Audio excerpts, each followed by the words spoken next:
So first up, we're going to have Laurel Blossom. For those who may not be familiar to Laurel, you are actually familiar to her if you were in any way a part of the YMCA Writer's Voice. She was a big part of it, along with Jason Schinder, myself, Corey, maybe not Corey, Corby's probably, hopefully out there watching. She was the person behind the writers community, which, you know, there's a lot to tell with that story in Detroit, because one of our first writing community people was Thomas Lynch. And at that time, Tom was working on a little book that became The Undertaking. And from that book, he was nominated for a National Book Award. So that was the very beginning of the Detroit version of the writers community. And Linda Nemec Foster did one over the time that we had at W.D. Earhart. We had a bunch of people come into town, and many of you were part of those classes. So she's the author of a new book. It's called UN, Poems About Esther Williams. She also has two four-way books, Longevity and Degrees of Latitude, which is a poem where she went to the Arctic and on a ship, which is unbelievable. Earlier books of lyric poetry include, among others, Wednesday, New and Selected Poems, The Paper Said, selected as a notable a book of poetry on Shelf Unbound. Blossom is the editor of Splash. This was a book we gave away to many people as part of the Writer's Voice. Great writing about swimming. She's very much a swimmer. And Many Lights and Many Windows, 20 years of great fiction and poetry from her Writers Community Program. She was the Poet Laureate of Edgefield, South Carolina, where she lives. She's now out living in Los Angeles. And you can find her on laurelblossom.com. Please welcome Laurel Blossom. Thank you, ML. That was a great introduction. Thank you for this series. This is wonderful. And thank you all for being here. This is really terrific. Great turnout. And I'm really looking forward to reading and reading with Charlie Baxter and Jack Riddle. So thank you all very, very much. I will mostly be reading from this little chapbook called newly published by Finishing Line Press. But before I do that, I wanted to read a couple of poems from this book called Wednesday, New and Selected Poems. And it was published actually by our host, M.L. Liebler, through the Ridgway Press and as a part of the Writer's Voice program in Detroit. So I am very proud of it, and I'm going to start with that.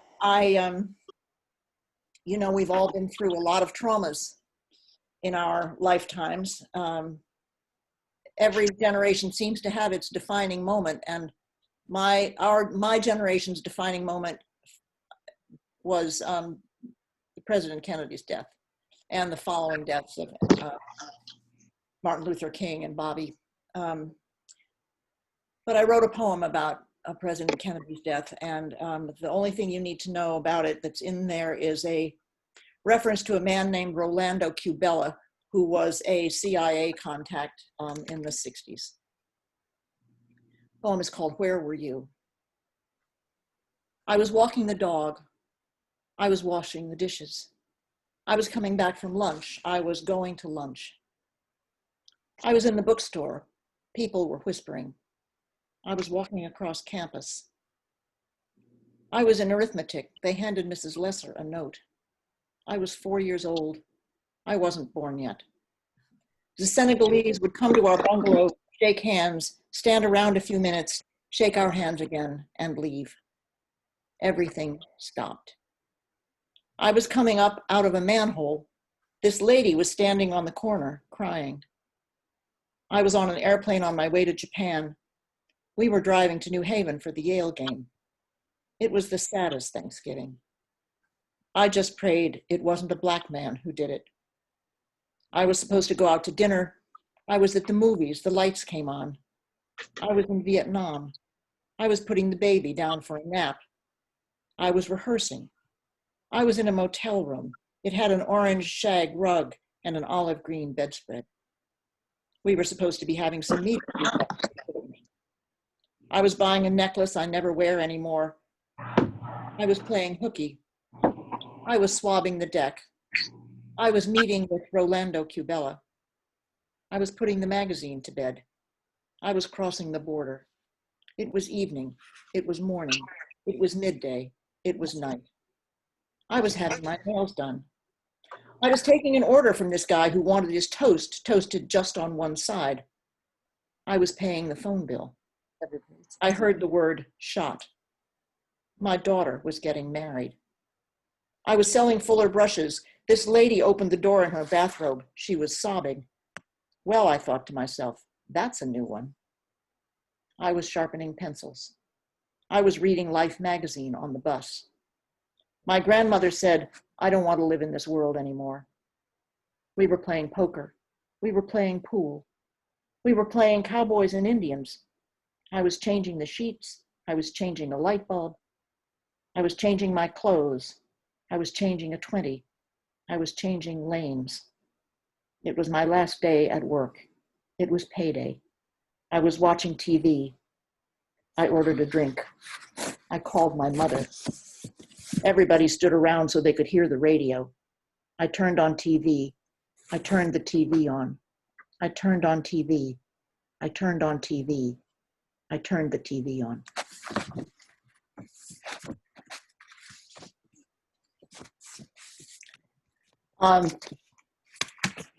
Most of us lived through 9/11. This poem was written on the first anniversary of that event. It's called Almost Biblical. The wind was blowing so hard today. The sky bright blue again, but the air more humid. There were whitecaps in the harbor. It was Wednesday. A day like any other day, except no planes were flying overhead. The wind was blowing so hard today, a small fishing boat capsized in the bay, killing its owner, Victor Amesquita, his 3 companions injured. There were whitecaps in the harbor. It was Wednesday, all day. The names lifted away even as they were spoken. It was almost biblical, Marion said. The wind was blowing so hard today, a tree limb fell on 13 New Jersey teenagers. A construction worker was knocked out by a piece of winged plywood. There were whitecaps in the harbor. It was Wednesday. Gusts were stronger than on any but 2 or 3 days a year. Damage was exceptionally widespread. The wind was blowing so hard today, there were whitecaps in the harbor. But at least it wasn't Tuesday. It was Wednesday.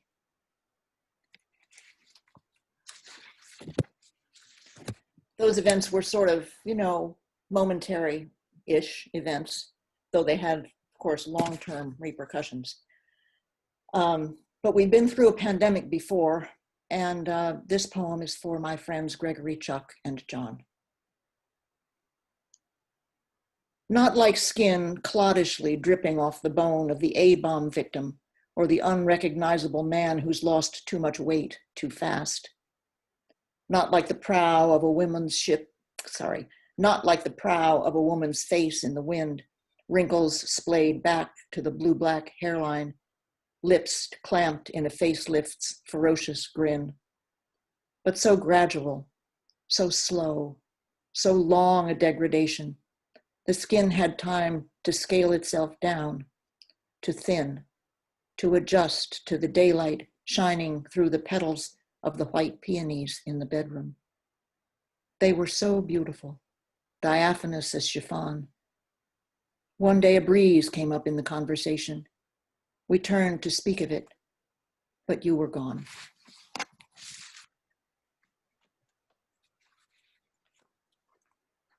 So this little chapbook is a series of short prose poems about the search for one of Esther Williams's understudies.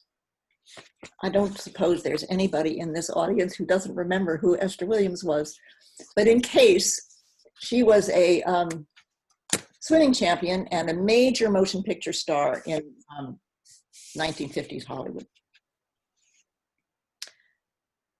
The opening poem of the series is called Esther and Willow. This is the pool, set halfway between the guest house and the main house, built by Mrs. Godfrey in 1941, the year Esther Williams started at MGM. I swim on the diagonal to make a length a little longer.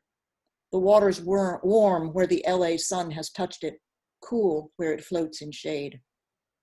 I'm taking my first swim in Mrs. Godfrey's pool. My landlord, Al, says Mrs. Godfrey was one of Esther Williams's understudies. The guest house is white, the sky blue, the house at the corner of Esther and Willow. Al says this is a coincidence. I don't believe him. Coincidence is a myth.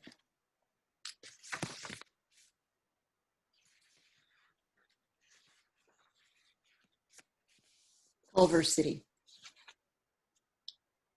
If you come to the end of Motor Avenue, where it stops at Sony Pictures, you can see how the building goes on for blocks.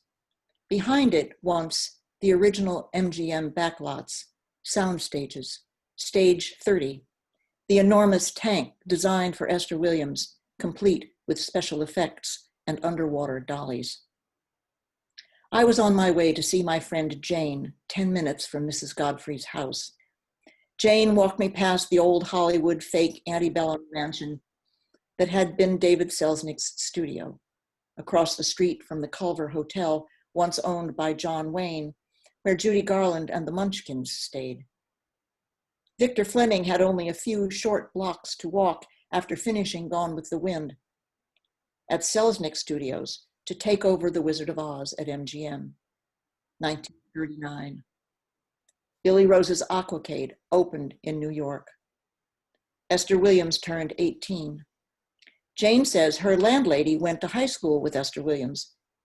She says people with in-ground pools treat her like dirt because she works at a pool place. When she kept books for the accountant, people treated her with respect.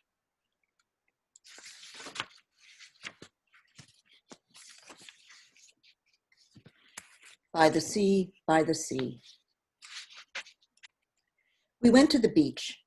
My granddaughter said she understood why the waves were quiet, because they worked so hard all night. My grandson said he wanted to go in the deep end. My son-in-law doesn't know who Esther Williams was. Mansion on the beach. All that's left of the mansion on the beach is the beach, the ocean, the guest house, and the pool. When William Randolph Hearst undertook to develop the property for Marion Davies, the water came up very nearly to the guest house door. Now it's half a mile away across the sand. How did that happen? Did the ocean somewhere else swallow half a mile of coastline? Some people think the ocean's like a blanket.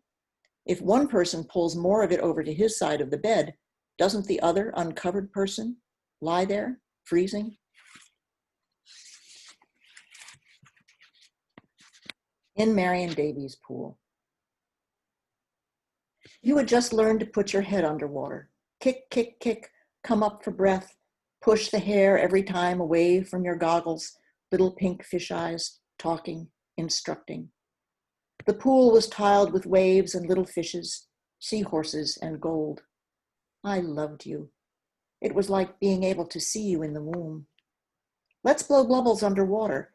Clap hands underwater. Touch the bottom with our feet. Touch the bottom with our hands. Swim to the ladder. You stay there, Granty. Let me swim to you. Closer. Swim to you farther. Swim to you closer and better and farther and farther until, little fish, you are that quick, grown and gone. Somersault. I showed you how to do a somersault. I pushed your little body in a circle underwater. I said, this is how it feels to do a somersault, because that's how you learn, by how it feels. The first word Helen Keller ever said was water.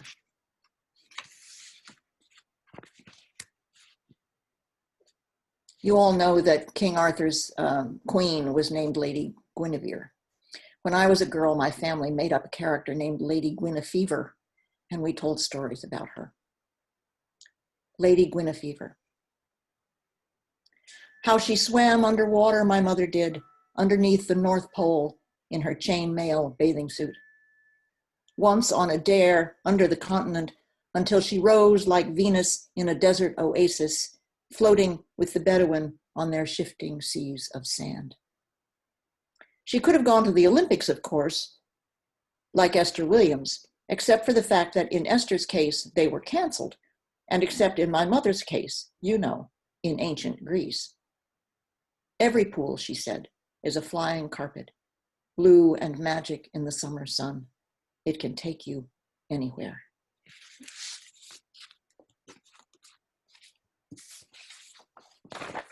I want to read two poems from a new manuscript of mine that's called Location, Location, Location.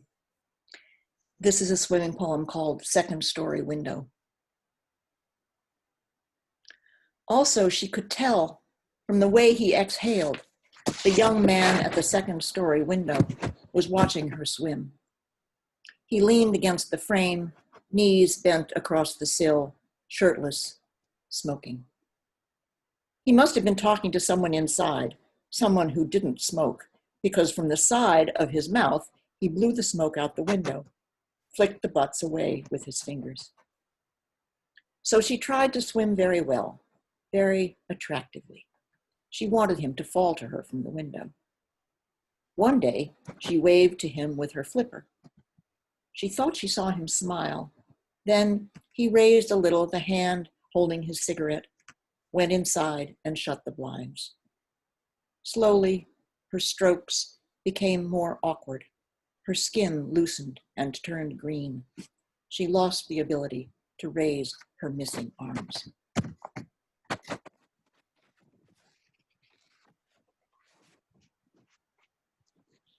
I'm a big tennis fan. I love to watch tennis on TV. I used to play many years ago. And I'm so glad the US Open is going to happen this year, even though it has to happen without fans. This is called How Can You Tell It's a Poem If It Doesn't Rhyme? I was watching the US Open tennis matches on TV when I got up, putting my whole weight down on my sleeping left foot. Heard it crack. X-rays revealed a fractured fifth pinky metatarsal bone. My first sports injury. I'm proud of it, but I'm lucky. I've always been lucky. The sports med doctor, no surgery, put me in a big black boot like an astronaut's and said, whatever else you do, don't put your left foot down without the boot, not even, on the moon. He did say I may take the boot off by undoing the Velcro straps when I'm in bed, but I might forget to reboot, especially since I'm a little bit incontinent and have to get up every night at least one time to go to the John. TMI. My cautious husband says I'm indiscreet, which is, as far as he's concerned, just an other form of incontinence. He says take baby steps. He says wait until I'm ready before I put my foot down, which makes me want to put my foot down all the way to misquote Anne Sexton, who was talking about the sun. Impatient, impetuous, ungrateful, mad, i.e. angry, and a little bit insane. It's my life, I tell him. Pelicans, I tell him, are monogamous for breeding, but independent away from the nest, which is, as far as he's concerned, just an other word for indiscreet. A poem may rhyme, I tell him, but only if it wants to. My foot may be broken, but I can walk.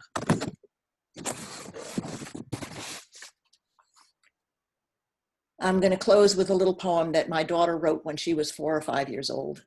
I close readings with this poem all the time. It's called Found Poem. Next time you yell at me like that, I might run away from home, and that goes for Daddy too. If I run away from home, I'll leave you a note saying where I'll be. Thank you.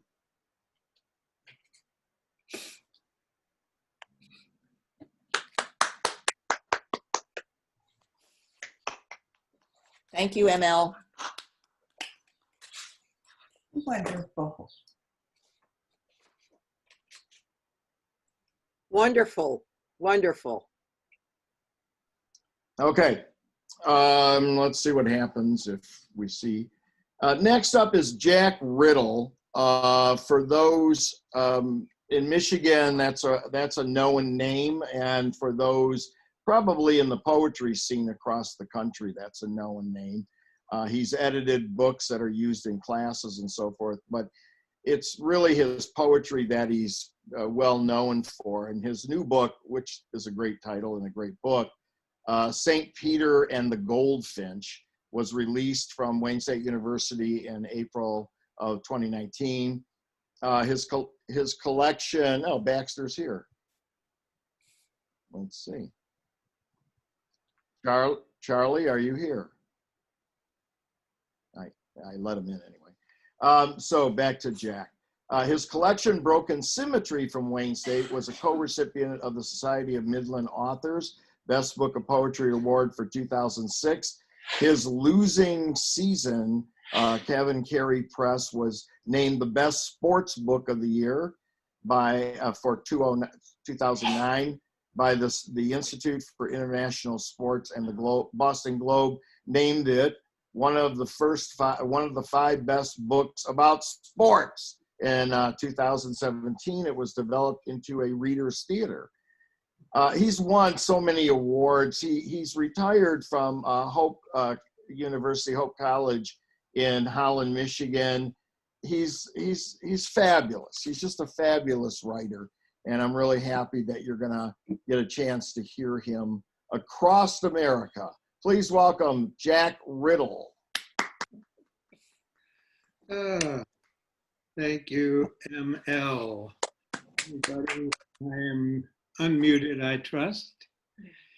And you know, we keep getting asked over and over again, who do you write for? Who do you write for? Our daughter's a painter, and I don't think she's ever been asked, who do you paint? Who do you drum for? You know, but we get asked, who do we write for? So I decided to try to answer that question. And actually, I stole the idea from Jeff Gundy, who wrote in a poem of his. It just appeared in the poem. This sentence, write to your unknown friends. Title of the poem is Write to Your Unknown Friends. This is for Bob. He's a good guy. Likes to fly fish, records each catch, where he caught it, the weather, type of fly, time of day.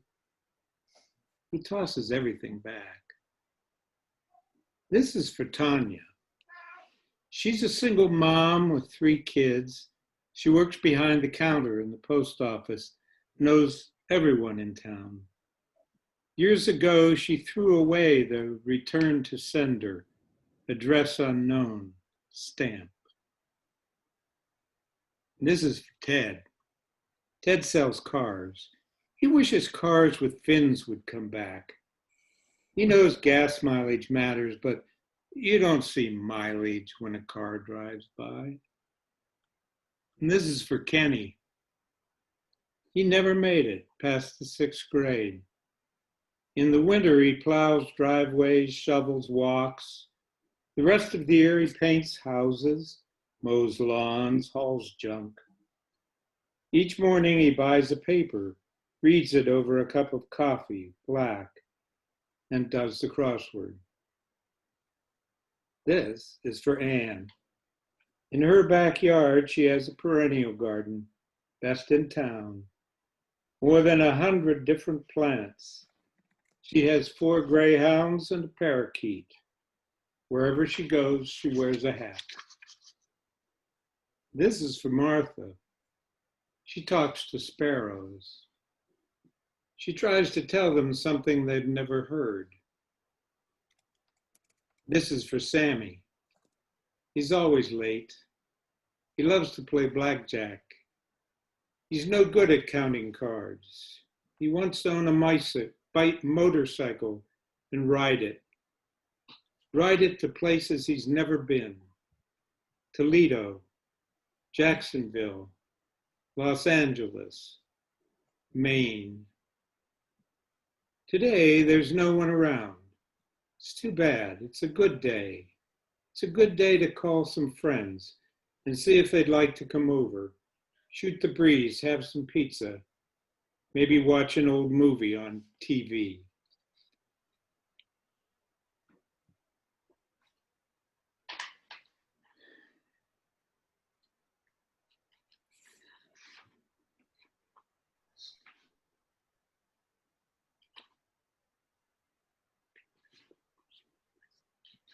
Mark these. We'll try to find them.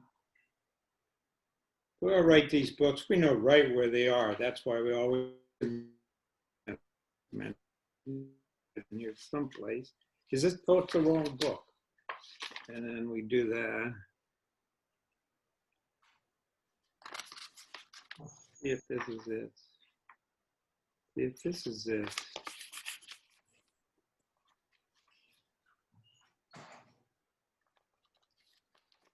Turning to the Psalter.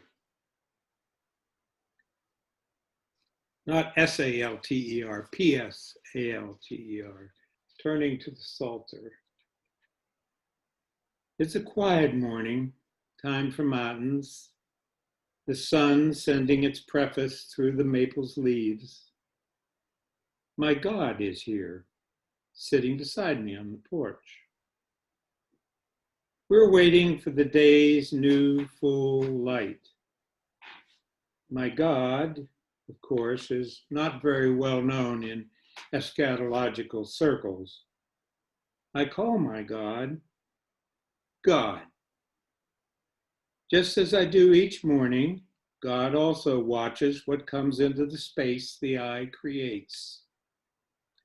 We do this throughout the day, glancing out the window or on the way to whatever is on the list. I like being religious in this unimportant way. Just me and God, worshiping by watching. God's glad we can sit here or rake leaves, or clean the basement, or listen to Leadbelly. Yesterday, I removed a dear friend from the Rolodex. There in blue ink was his name and his late wife's and his address for the past 11 years. They will be staying here now. I took a bit of time and looked at their names and the grace the record. 34 years sending, receiving, non-obligated holiday cards. Before tossing the worn-down address into the recycle bin, I showed it to God, who nodded, took it, smiled, then led me outside to the back door, where God knelt and set it on the first step.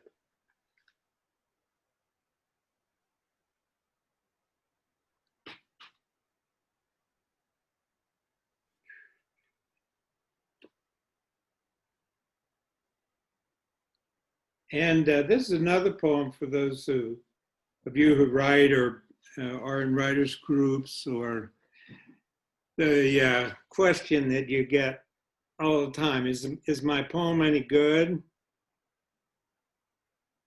I actually wrote out a list of 25 other questions you could ask, or 26, I don't forget how many, but about that many questions that you could ask that would be better than is my poem any good? My favorite is my poem a turtle crossing a highway?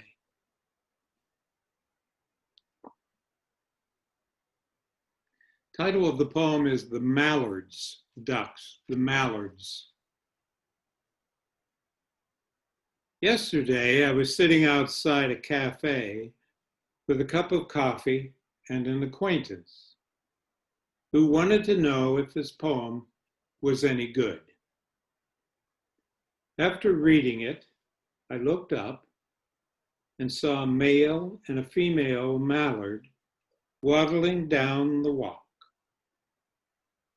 She stopped at a puddle and drank. Then they sat at the edge of the sidewalk.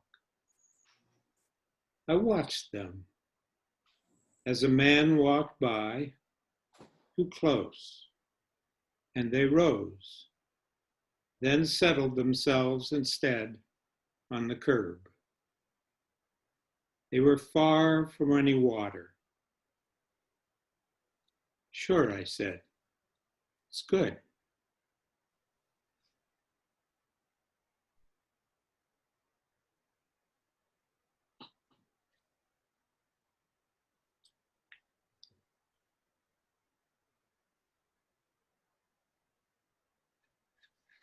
That's the one I wanted.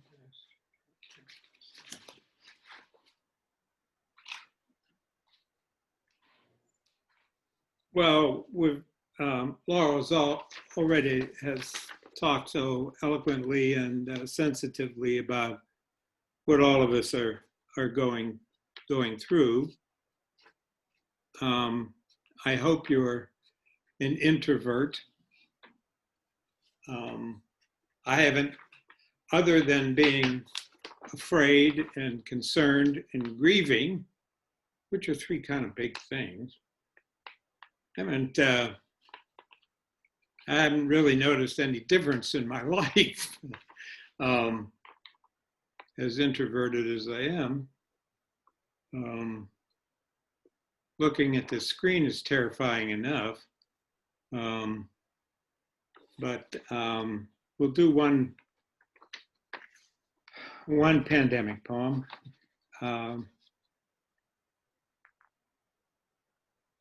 The title's Her Bed. During the worst of the storm, lightning blazed the night's same sky, thunder loud enough to keep her from hearing her sigh, as she tried again to stop imagining. Her cat leaped onto the bed, crossed over the pillows on the left side, then jumped back down onto the uncarpeted oak floor, over which on moving day there had been rose-colored tile. The cat then dashed back to his sleep spot in the clothes closet, under the trousers, dangling to a half-inch from the floor. The crocuses were up and opening, some yellow, almost gold, some reverently purple. But a frost could lean them into the mulch. The pandemic was over, but a pandemic, as Cuomo said, may never be dead. Another slash of lightning split her window pane. She had spent her day listening to her complete collection of Dvorak. It, of course, took all day. She had decided to read the background of each piece. She paused once to call her sister, but all she could think to say was, "I am so glad I know hardly a thing about music." Her sister asked how she was, so she said that she'd had 2 burritos for a late lunch. Funny, burritos and Dvorak. "I want to listen to some more now," she said. "Bye." It kept raining. It kept thundering all afternoon into the evening. Her cat finally came out, went to his bowl for dinner. She listened on as the sun set, and then the cat, again, leaped onto the bed. She smiled, remembering how hard a time she'd had learning to ride a bicycle.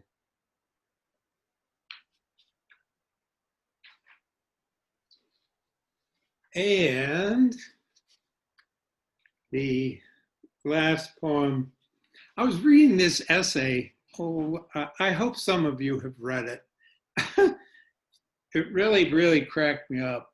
How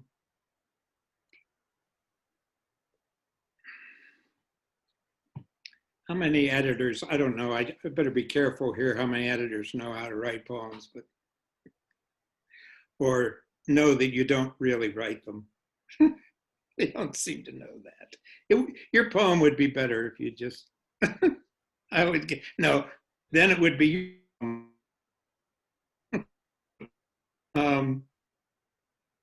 so I'm reading this essay, and this essay is it's talking about what he looks for in a poem to publish, you know? So then, of course, I scramble to read that so I can figure out what he wants to, so I can write a phony poem and send it on to him, you know, so that I can say I was published in Larry's Lunchbox or whatever it was. One of his things was the first line must be a grabber. The first line must be a grabber. Now you can imagine the title. The title is After Learning a Literary Magazine's Editor Expects the First Line to be a grabber. Call me Ishmael. The rock band 4 blocks away sends its Party Till the Sun Comes Up beat, wrapped in aberrant guitar riffs onto the porch where among the pots, nailed to the railing and trailing, creeping Jenny down the slats, I listened and wondered just a bit, just for a moment, where it all went, leaving me here in the early September air. The book I'm reading has no main character. That's how it's been for a while. Mostly we do our work, look back for a second, recall when we believed we'd gotten a good job, look forward, knowing after 30 years, we didn't. What did we know? What do we know now? I know the band is rocking and that those there are likely dancing, like having a 3rd or 4th drink. Absolutely sure they're having a really good time. Thank you all.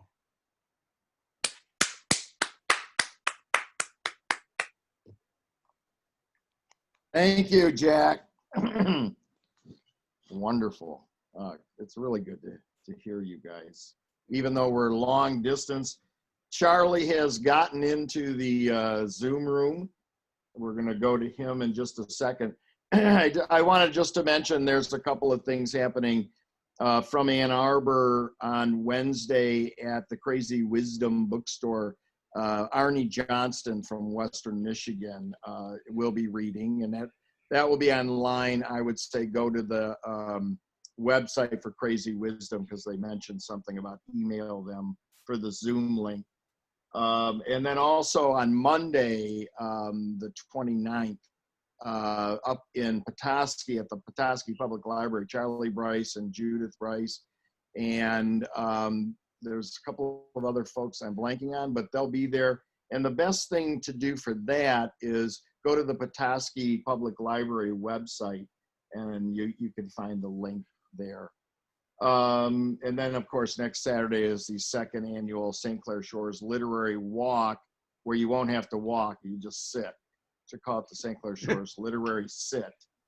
But anyway, that will be online here.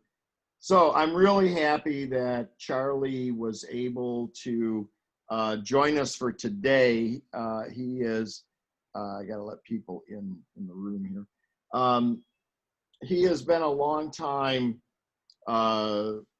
favorite in the country, but in Detroit in particular. So I wanted to ask him if he would read, and fortunately he was able to respond.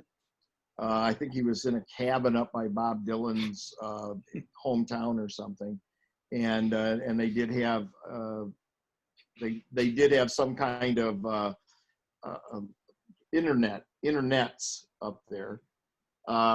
So anyway, let me just tell you a little bit about Charlie.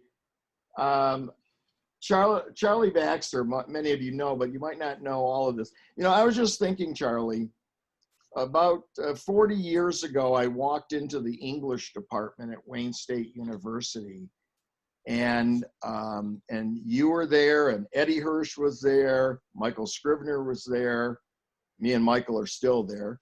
We'll always be there, like the Americans in Vietnam. But at any rate, I would remember coming in the morning and often see you hunched over your desk writing stuff. And because you became known as a fiction writer, I initially thought maybe these were stories, but people told me you were bent on being a poet. And I am so happy that you're not, and you probably are even happier. So thanks to those who talked you out. And by the way, Eddie's going to be on here in July on one of our shows. Charlie Baxter, often called the writer's writer, very true. Always remembers us here and comes back. He is the author of 6 story collections, Harmony of the World, which I remember the initial release being at Marwell's, I believe. That's right. And which won the Associated Writing Program. Through the Safety Net, which is a classic story collection, Relative Stranger, Believers, and then Griffin and New and Selected Stories. If you don't know Griffin, you got to look that one up. It's a classic. I remember it was made into a after-school special, which Charlie is extremely proud of. Now, I don't know if that's true. But they got the right character to play the main character. That Maggie Gyllenhaal, was it? I think it was. And she fit the part. Numerous awards. Baxter received the award in literature from the American Academy of Arts and Letters, Guggenheim National Endowment, the Lawrence Foundation, Michigan Author of the Year, many Michigan Council of the Arts Awards. And he, The Feast of Love was a finalist for the 2000 National Book Award. He has a new book that is coming out in the near future. He currently teaches at the University of Minnesota and at the Warren Wilson MFA program. Please welcome back to Detroit, Charles Baxter. Thank you, Mike. Thank you all for coming. I thought that what I would do for you today is to read the opening chapter of my new novel, which is called The Sun Collective. And the title refers to a little neighborhood progressive anarchist group here in Minneapolis. And I think that some of the events in the novel have become more relevant since I wrote the book, more relevant than ever. So what I'll do is read most of the opening chapter. And one of the things I should say about it maybe is that there's a strange guy who gets on the light rail commuter train halfway into this chapter. And what he offers is a cure. And the cure he offers is one that I discovered was a folklore cure that was being spread around country people in the 1910 flu epidemic. So here we go. This is the opening chapter of The Sun Collective. Soon after he boarded the Blue Line light rail at the downtown Minneapolis station, keeping an eye out for his son, who had deliberately gone missing and was living somewhere on the streets, Bredigan checked the available space, saw 2 empty seats next to each other at the far end of the car, and aimed himself in their direction as the doors chimed shut. Having taken the one on the aisle, he removed his Minnesota Twins baseball cap and placed it beside him so that no one would drop down there. The translucent advertising sheath attached to the outside of the train car was filtering the sun and gave his hands a bruised discoloration, as if he had been in a fist fight. A young couple shadowed him onto the train and sat down in the seats opposite his own. A man of retirement age, Bredigan wore an expression of studied neutrality whenever he found himself in public. He had the look of someone who possessed important secret information and who needed to fade into the background to avoid exposure. On his ring finger, he wore a loose-fitting gold wedding band, thickened with adhesive tape to secure it. Despite his age, he still had a full head of graying hair, rather bushy eyebrows, and penetrating blue eyes. Deep lines crossed his face. With his khakis and cotton sports shirt, he gave an appearance of informality, but he sat straight as a child who had been told not to slouch, and he gazed out the grimy window with the uneasy intelligence of someone who has few illusions to comfort him. This morning, the train had apparently been steam cleaned, and the usual professional managerial types, suited, accessorized, and iPhoned, were seated nearby, tapping out messages, talking into their Bluetooths, or reading the Wall Street Journal. Very few victims of capitalism were on the train today. Most people thought of them as the homeless, or vagrants, or the deinstitutionalized mad.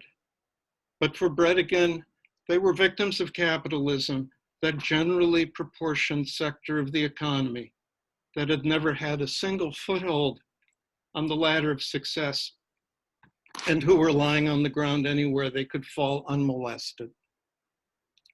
In summer, you'd find them on the train, rumbling out to the Utopia Mall, a terminal point where they would not disembark, but stay right where they were, collapsed in heaps, half asleep, and therefore semi-alert, until the train started up again and returned to downtown Minneapolis. They had no purchases. They consumed nothing but air and food scraps. Even the tattered clothes they wore seemed borrowed from somewhere. Back and forth the trains would go, carrying their human freight. Something about public transportation, you could see it also in coaches on Amtrak cars, had a narcotic effect and seemed to render their passengers half alive, their heads flung back in comatose slumber. At 38th Street, a well-tailored gentleman boarded. He wore a 3-piece suit, a trench coat, and a soft black trilby hat. The hat made him appear as if he were in costume. He trailed a small suitcase on wheels. His glasses consisted of small tinted circles on thin gold frames, and some property in the lenses reflected light in such a way as to make his eyes nearly invisible. Standing in the aisle next to Bredigan, bathed in soapy blue sunshine, he looked down, smiled, and asked if the seat next to Bredigan's, the one on which Bredigan's baseball cap lay, was taken. No, not at all, Bredigan said, picking up his cap and putting it on. Please, sit down. The man dropped down in slow motion next to Bredigan, lifting the crease in his trousers in an old-fashioned gesture. Thank you kindly, the man said. He had a trace of a Southern accent. A few moments passed. The man cleared his throat. Thank you, he repeated, looking straight ahead before checking his pocket watch, like the White Rabbit in Wonderland. You have a plane to catch? Bredigan asked, making a social effort.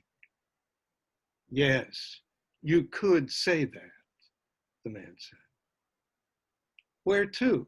Bredigan asked him, trying to keep his questions on this side of politeness, the starchy affability one attempts with strangers. Paris, the man said. I'm going to a conference. Ah, Bredigan said. And you, the man asked, where might you be going? He turned to glance at Bredigan, but behind his lenses, the man's eyes remained invisible. Maybe he didn't have eyes. Maybe he had something else. Oh, me? Bredigan shook his head. I'm headed out to the mall to get some exercise. I'll meet with some friends out there and then we'll walk around until we tire. It's air conditioned. And although I don't particularly care for, yes, the man said, agreeably interrupting him. I've seen them. I should say, I've seen walking around people like you. But tell me, why don't you stroll around the lakes in the city or the parks, outdoors? I myself enjoy the city's recreational locales this time of the year. Birds and, the man thought for a moment, trees. The stranger wore cologne, Bredigan noticed. The scent was like autumn, aromatic burnt leaves, and the man's accent faded in and out as if he were imitating a Southerner without actually being one himself. Well, I have a medical condition, Bredigan informed him, so I need to stay out of high temperatures and therefore I go to the mall, the man said, interrupting again. Yes, who was this person prying into his early morning life and finishing his sentences for him? So, Bredigan said, doing his best to take control of the situation. If you don't mind my asking, what conference are you going to? Rather quickly, and as if by magic, the man reached into his pocket and drew out a business card before handing it to Bredigan. Dr. Arver L. Jefferson, MD, Psychoanalytic and Associated Therapies, member, Midwest Institute of Proton Analytics. The doctor's email address and phone numbers had been printed at the bottom of the card, but the ink was smudged and illegible. I've never heard of proton analytics, Bredigan said. What's that? The doctor drew in a long breath. I'll give you an example. You see that man over there? He asked, nodding in the direction of the young couple who had followed Bredigan onto the train. The man wore earbuds and a stack of pamphlets lay in his lap. The woman seemed to be studying both Bredigan and the doctor. Yes, the doctor affirmed, that one. As soon as I get off this train, he will ask you for money. He will test you. He will beg you for something, anything. You must give him $1 at least. Do you know the legend of Notre Seigneur en pauvre, our Lord in rags? No, Bredigan said.